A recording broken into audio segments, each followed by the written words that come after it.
എന്തുകൊണ്ടാണ് Bobby Lashley WWE വിട്ടു പോയത്? ബ്രോക്ക് ലെസ്നറിനെ WWE ബാൻ ചെയ്തോ? അതുപോലെ സെത്ത് റോളൻസിന്റെ money in the bank cashing surprise ആയിട്ട് അല്ലെങ്കിൽ ഷോക്കിംഗ് ആയിട്ട് WWE പ്ലാൻ ചെയ്യുന്നുണ്ട്, അതും 2 ടൈപ്പിൽ.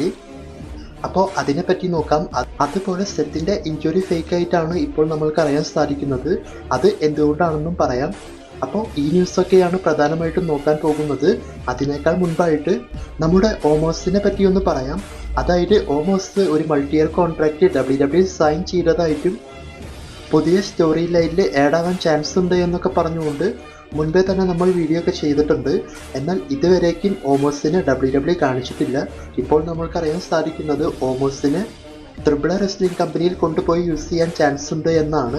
അതായത് ട്രിപ്പിൾ എ WWE ഒരു ഡീലുള്ളത് നമ്മൾക്ക് എല്ലാവർക്കും അറിയാം. അപ്പോൾ WWE നിന്നും അവിടെ പോയി ഫൈറ്റ് ചെയ്യുന്ന റെസ്ലർ എന്ന ടൈപ്പിൽ ഓമോസിനെ അവിടെ കാണിക്കാനാണ് ചാൻസ് ഉള്ളത്. അതായത് ഇപ്പോൾ WWE കയ്യിൽ ഓമോസിനെ പറ്റിയിട്ടുള്ള പ്ലാനോ കാര്യങ്ങളോ ഒന്നും തന്നെ ഇല്ല. അതുകൊണ്ടാണ് ട്രിപ്പിൾ എയിൽ കൊണ്ടുപോകാനായിട്ട് ഇവർ നോക്കുന്നത്. ഇത്രയും നാൾ കോൺട്രാക്റ്റ് ഉണ്ടായിട്ടും ചുമ്മാ ഇരിക്കുകയായിരുന്നു. ഇനി ട്രിപ്പിൾ എയിലേക്കാണ് വിടാൻ ചാൻസ് ഉള്ളത്. അതല്ലാതെ മെയിൻ ഷോയിൽ ഓമോസിനെ വെച്ച് പ്രത്യേകിച്ച് പ്ലാനൊന്നും ഇല്ല എന്നാണ് അറിയാൻ സാധിക്കുന്നത്. അതായത് ഇവർ പല പ്ലാനും ചെയ്തു നോക്കുന്നുണ്ട് എങ്കിലും ഒന്നും അങ്ങോട്ട് സെറ്റ് ആവുന്നില്ല. ഇനി ബോബി ലാഷ്ലി എന്തുകൊണ്ടാണ് WWE വിട്ട് പോയത് എന്ന് നോക്കാം. WWE കോൺട്രാക്റ്റ് ബോബി ലാഷ്ലിയുടെ അവസാനത്തിന് ശേഷം പുതിയൊരു കോൺട്രാക്റ്റ് എല്ലാം WWE ഓഫർ ചെയ്തതായിട്ടും എന്നാൽ ആ ഒരു കോൺട്രാക്റ്റ് സൈൻ ചെയ്യാതെ വിട്ടത് ബോബി ലാഷ്ലിയുടെ കൂടെയുള്ള MVP കാരണമാണ്. ഇപ്പോൾ ഇങ്ങനെയാണ് ന്യൂസ് എല്ലാം വന്നിട്ടുള്ളത്. അതായത് WWE കോൺട്രാക്ട് ഓഫർ എല്ലാം കൊടുത്തതിന് ശേഷം MVP പറഞ്ഞത് ഇങ്ങനെയാണ്. ഇവർ ഷെൽട്ടൺ ബെഞ്ചമിനെയൊക്കെ റിലീസ് ചെയ്ത് വിട്ടിട്ടുണ്ടായിരുന്നു. പിന്നീട് MVP പറഞ്ഞത് നമ്മൾക്ക് AEW പോയിട്ട് ഒന്നിച്ചുകൊണ്ട് മുന്നോട്ട് പോകാം, അതായത് WWE വിട്ട് പോകാം എന്നൊക്കെ പറഞ്ഞതിന് ശേഷമാണ് ബോബി ലാഷ്ലി WWE വിട്ട് പോയത് എന്നാണ് ഇപ്പോൾ പറയുന്നത്.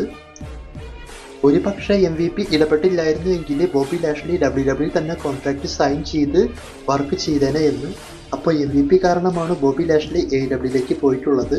ഇതിനെ പറ്റിയിട്ടുള്ള നിങ്ങളുടെ അഭിപ്രായം കമൻറ്റ് ചെയ്യുക. അടുത്തത് ബ്രോക്ക് ലെസ്നറെ WWE ബാൻ ചെയ്തു എന്ന് പറഞ്ഞുകൊണ്ട് ഒരുപാട് ന്യൂസ് എല്ലാം വന്നിട്ടുണ്ട്. അപ്പോൾ അത് സത്യമാണോ എന്ന് ചോദിച്ചാൽ ഇത് WWE ടീമല്ല അങ്ങനെ പറഞ്ഞിട്ടുള്ളത്. അതായത് UFC ഡാനിയൽ കോർമിയർ ആണ് ഈ ഒരു കാര്യം പറഞ്ഞിട്ടുള്ളത്. ഇവർക്ക് അവിടെ മുൻപ് മാച്ചൊക്കെ സെറ്റ് ചെയ്യാൻ പോയ കാര്യത്തെ പറ്റിയെല്ലാം നമ്മൾക്ക് എല്ലാവർക്കും അറിയാവുന്നതാണ്. ഇപ്പോൾ അദ്ദേഹം പറഞ്ഞിട്ടുള്ളത് ബ്രോക്ക് ലെസ്നറെ WWEക്ക് പ്രത്യേകിച്ച് TKO ഗ്രൂപ്പിന് ആവശ്യമില്ല എന്നും അതുകൊണ്ട് ബാൻ ചെയ്ത് വെച്ചിട്ടുള്ള റെസ്ലേഴ്സിൻ്റെ ലിസ്റ്റിൽ നമ്പർ 1 ആയിട്ട് ബ്രോക്ക് ലെസ്നർ ആണ് ഉള്ളത്. അതുകൊണ്ട് ബ്രോക്ക് ലെസ്നർ ഇനി ഒരിക്കലും അവിടെ വരും എന്ന പ്രതീക്ഷ ആർക്കും വേണ്ട എന്നൊക്കെയാണ് ഡാനിയൽ കോർമിയർ പറഞ്ഞിട്ടുള്ളതായിട്ട് നമ്മൾക്കറിയാൻ സാധിക്കുന്നത്. അപ്പോൾ അതുകൊണ്ടാണ് ബ്രോക്ക് ലെസ്നറെ WWE ബാൻ ചെയ്തു എന്ന് പറഞ്ഞുകൊണ്ട് ഇപ്പോൾ ഒരുപാട് ന്യൂസ് എല്ലാം വരുന്നത്. അപ്പോൾ ഡാനിയൽ കോർമിയർ ഇങ്ങനെയാണ് പറഞ്ഞിട്ടുള്ളത്. എന്നാൽ WWE അടുത്തായിട്ട് ബ്രോക്ക് ലെസ്നറിൻ്റെ മാച്ച് കാര്യങ്ങൾ സോഷ്യൽ മീഡിയയിലെല്ലാം അപ്ലോഡ് ചെയ്യുന്നുണ്ട്, പ്രത്യേകിച്ച് യൂട്യൂബിലൊക്കെ. അപ്പോൾ ബാൻ ചെയ്ത റെസ്ലറിൻ്റെ മാച്ച് കാര്യങ്ങളൊക്കെ അപ്ലോഡ് ചെയ്യേണ്ട കാര്യമുണ്ടോ എന്നും ഒരു ഭാഗം ആളുകളെല്ലാം ചോദിക്കുന്നുണ്ട്. അപ്പോൾ ബ്രോക്ക് ലെസ്നറെ ബാൻ ചെയ്തു എന്നാണ് ഇപ്പോൾ ഡാനിയൽ കോർമിയർ പറഞ്ഞിട്ടുള്ളത്. എന്തായാലും നോക്കാം. പിന്നെ TKO ഗ്രൂപ്പ് ആയതുകൊണ്ട് ഇതിന് സാധ്യതകൾ വളരെയധികം കൂടുതലാണ്. അതായത് ബ്രോക്ക് ലെസ്നറിനെ ഇനി WWE ഒട്ടും പ്രതീക്ഷിക്കാൻ സാധിക്കില്ല.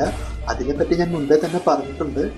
ഇനി സെത്ത് റോളൻസിൻ്റെ ഇഞ്ചുറി ഫേക്ക് ആണ് എന്ന് പറഞ്ഞുകൊണ്ട് ഇപ്പോൾ ഒരുപാട് ന്യൂസ് വന്നിട്ടുണ്ട്. അതായത് നമ്മൾ വിചാരിച്ചതുപോലെ സാറ്റർഡേ നൈറ്റ് മെയിൻ ഇവന്റിലല്ല, അതിനേക്കാൾ മുൻപാണ് സെത്ത് റോളൻസിന് ഇഞ്ചുറി ആയത് എന്നും പിന്നീട് സാറ്റർഡേ നൈറ്റ് മെയിൻ ഇവന്റിൽ അതൊരു സ്റ്റോറിയാക്കി മാറ്റി സെത്ത് റോളൻസിനെ WWE മാറ്റിയതാണ് എന്ന് പറയുന്നു. അതായത് സർപ്രൈസ് ആയിട്ട് അല്ലെങ്കിൽ ഷോക്കിംഗ് ആയിട്ട് money in the bank cashing ചെയ്യാൻ വേണ്ടിയിട്ട്. അപ്പോൾ സാറ്റർഡേ നൈറ്റ് മെയിൻ ഇവന്റിൽ സംഭവിച്ച ഇഞ്ചുറി അല്ലെങ്കിൽ WWE കാണിച്ച ഇഞ്ചുറി ഒരു മൈനർ ഇഞ്ചുറി ആയിട്ടാണ് ഇപ്പോൾ അറിയാൻ സാധിക്കുന്നത്. അതായത് അധിക സമയമൊന്നും വേണ്ട സെത്ത് റോളൻസിന് അതിൽ നിന്നും റിക്കവർ ആവാനായിട്ട് എന്നാണ് പറയുന്നത്. അതുപോലെ സെത്ത് റോളൻസ് റോ ബാക്ക് സ്റ്റേജിലും അതുപോലെ 1-2 സ്ഥലത്തൊക്കെ സ്പോട്ടായിട്ടുണ്ട്. അതിൻ്റെ ഫോട്ടോസും കാര്യങ്ങളെല്ലാം വന്നിട്ടുമുണ്ട്. അപ്പോൾ ഇതെല്ലാം വെച്ച് നോക്കുമ്പോൾ WWE ചെയ്യുന്നൊരു പ്ലാൻ പോലെയാണ് ഇപ്പോൾ പറയുന്നത്. അതായത് സെത്തിന് ശരിക്കും ഇഞ്ചുറി ഉണ്ട്, പക്ഷെ ഇത്രയ്ക്ക് വലിയ ഇഞ്ചുറി ഒന്നുമല്ല, ഒരു മൈനർ ഇഞ്ചുറി ആണ് എന്ന്. അപ്പോൾ ഇതിനെപ്പറ്റി പറയുന്ന 2 പ്ലാൻ ഇങ്ങനെയാണ്. അപ്പോൾ ഈ 2 പ്ലാനും കൂതറ പ്ലാനായിട്ടാണ് എനിക്ക് തോന്നിയത്. അപ്പോൾ നിങ്ങളുടെ അഭിപ്രായം കമൻറ്റ് ചെയ്യാം. ആ പ്ലാൻ എന്താണെന്ന് വെച്ചാൽ ഇതിൽ ഒന്നാമത്തെ പ്ലാൻ സെത്ത് റോളൻസിൻ്റെ ഈ ഒരു മൈനർ ഇഞ്ചുറി ഒറിജിനൽ ഇഞ്ചുറി പോലെ കാണിച്ചുകൊണ്ട് റെസൽമേനിയയിൽ മുൻപ് Seth, Brock Lesnar, Roman Reigns ഇവർക്കെതിരെ എങ്ങനെയാണോ ക്യാഷ് ഇൻ ചെയ്ത് ഒരു വേറെ ലെവൽ മൊമെന്റം ക്രിയേറ്റ് ചെയ്തത്, അതുപോലെ തന്നെ ഈ റെസൽമേനിയയിൽ, അതായത് 2026 റെസൽമേനിയയിൽ ചെയ്യാനുള്ള സാധ്യതകൾ കൂടുതലാണ് എന്ന് പറയുന്നു. അതായത് ഈ ഒരു മൈനർ ഇഞ്ചുറി വെച്ച് റെസൽമേനിയ വരെ സെത്തിനെ വീട്ടിലിരുത്തിയതിന് ശേഷം അപ്പോൾ ഒന്ന് ക്യാഷ് ഇൻ ചെയ്ത് ആളുകളെ ഞെട്ടിക്കാൻ വേണ്ടിയിട്ട്. ഇതാണ് ഒന്നാമത്തെ പ്ലാൻ. അപ്പോൾ ഇതുപോലെയൊക്കെ ഇവർ പ്ലാൻ ചെയ്യുന്നുണ്ടെങ്കിൽ ഈ പ്ലാൻ തന്നെ ഒരു പാട്ടുതോൽവി പ്ലാനാണ്. അതായത് സെത്തിനെ ഇങ്ങനെ മനഃപൂർവ്വം മാറ്റി നിർത്തുകയാണെങ്കിൽ Bron Breakker, Paul Heyman, Bronson Reed ഇവരുടെ ആ ഒരു ടീം തന്നെ തവിട് പൊടിയായി മാറും. അതായത് സെത്തിന്റെ ടീമിന് യാതൊരു അർത്ഥമില്ലാതെയാകും. അപ്പോൾ ഈ ഒരു പ്ലാനാണ് ഫസ്റ്റ് പറയുന്നത്. ഇത് നടക്കില്ല എന്ന് വിചാരിക്കാം, നടക്കുകയാണെങ്കിൽ ഒട്ടും സെറ്റാവില്ല. രണ്ടാമത്തെ പ്ലാൻ എന്ന് പറയുന്നത് വേൾഡ് ചാമ്പ്യൻ ഗന്തർ വേഴ്സസ് CM പങ്ക്. ഇവർക്ക് വേൾഡ് ചാമ്പ്യൻഷിപ്പ് സമ്മർ സ്ലാമിൽ നടക്കുമ്പോൾ നമ്മൾ ഒട്ടും പ്രതീക്ഷിക്കാത്ത വിധം അവിടെ Seth Rollins CM Punk championship ജയിച്ചതിന് ശേഷമോ അല്ലെങ്കിൽ മാച്ചിന്റെ പകുതിക്ക് വെച്ചോ money in the bank cash in ചെയ്ത് അവരെ തോൽപ്പിച്ചുകൊണ്ട് Seth Rollins world championship win ചെയ്യുമെന്നാണ് രണ്ടാമത്തെ പ്ലാനിൽ പറയുന്നത്. അപ്പോൾ ഈ രണ്ട് പ്ലാനിന് വേണ്ടിയിട്ടാണ് സെത്ത് റോളൻസിന്റെ ഇഞ്ചുറി സ്റ്റോറി ലൈൻ എടുത്തുകൊണ്ട് വന്ന് ഈ ഒരു മൈനർ ഇഞ്ചുറി വലിയ ഇഞ്ചുറിയാക്കി കാണിച്ചത് എന്നാണ് ഇപ്പോൾ നമ്മൾക്ക് അറിയാൻ സാധിക്കുന്നത്.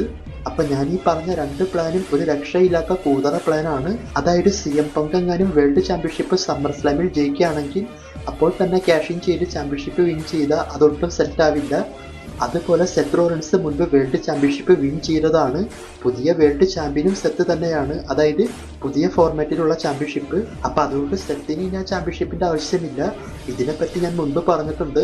അതായത് undisputed WWE champion John Seena, Cody roads ഇവർക്ക് മാച്ച് നടക്കുമ്പോൾ കോഡി റോഡ്സ് ജോൺ സീനയെ തോൽപ്പിച്ചതിന് ശേഷം സെത്ത് വന്ന് സർപ്രൈസ് ആയിട്ട് ക്യാഷ് ഇൻ ചെയ്യുകയാണെങ്കിൽ WWE പ്ലാൻ ചെയ്തതുപോലെ, അതായത് സെത്തിന്റെ മൈനർ ഇഞ്ചുറി വെച്ചുകൊണ്ട് ആളുകളെ വേറെ ലെവലാക്കി ഞെട്ടിക്കാൻ സാധിക്കും. അപ്പോൾ ഈ ഒരു പ്ലാനാണ് WWE ചെയ്യുന്നത് എങ്കിൽ വേറെ ലെവലായിരിക്കും. ബാക്കി ന്യൂസായിട്ട് വന്ന രണ്ട് പ്ലാനും മോശം പ്ലാനായിട്ടാണ് എനിക്ക് തോന്നിയത്. അതായത് എൻ്റെ ആഗ്രഹം സമ്മർ സ്ലാമിൽ നൈറ്റ് 2-ൽ കോടി ചാമ്പ്യൻഷിപ്പ് ജയിച്ച് നിൽക്കുമ്പോൾ സെത്ത് ക്യാഷ് ഇൻ ചെയ്യണം. വേറെ ലെവൽ എന്ന് പറഞ്ഞാൽ വേറെ ലെവലായിരിക്കും അത്. അതിനുശേഷം റോമൻ സെത്ത് ഇവർക്ക് വേൾഡ് ചാമ്പ്യൻഷിപ്പിനുള്ള സ്റ്റോറി ലൈൻ കൊണ്ടുപോയാൽ പൊളിച്ചെടുക്കും. അപ്പോൾ സെത്തിന്റെ ഇഞ്ചുറി മൈനർ ആയതുകൊണ്ടാണ് ഇപ്പോൾ ഇതുപോലെയെല്ലാം ന്യൂസൊക്കെ വന്നിട്ടുള്ളത്. അപ്പം ഞാൻ പറഞ്ഞ രണ്ട് പ്ലാനുകളാണോ അതോ ഞാൻ പറഞ്ഞ അവസാനത്തെ പ്ലാനാണോ നിങ്ങൾക്ക് ഇഷ്ടപ്പെട്ടത് എന്ന് കമൻറ്റ് ചെയ്യുക. അപ്പോൾ ഇത്രയും നാൾ WWE പറ്റി വീഡിയോ ഒക്കെ ചെയ്തിട്ട് എനിക്ക് തോന്നിയത് സമ്മർ സ്ലാമിൽ സീന, കോഡി റോഡ്സ് ഇവർക്കെതിരെ money in the bank Seth cash in ചെയ്യുന്നതാണ് എല്ലാം കൊണ്ടും നല്ലത് എന്നാണ്. പിന്നെ സെത്ത് റോളൻസിന് നോക്കേണ്ട കാര്യമേ ഇല്ല, വേറെ ലെവലായി മുന്നോട്ട് പോകും. വീഡിയോനെ പറ്റിയിട്ടുള്ള അഭിപ്രായം കമൻറ്റ് ചെയ്യാൻ മറ്റൊരു വീഡിയോയുമായി കാണുന്നതുവരെ ബൈ, താങ്ക്സ് ഫോർ വാച്ചിങ്. വീഡിയോനെ പറ്റിയിട്ടുള്ള അഭിപ്രായം കമൻറ്റ് ചെയ്യാൻ മറ്റൊരു വീഡിയോയുമായി കാണുന്നതുവരെ ബൈ, താങ്ക്സ് ഫോർ വാച്ചിങ്.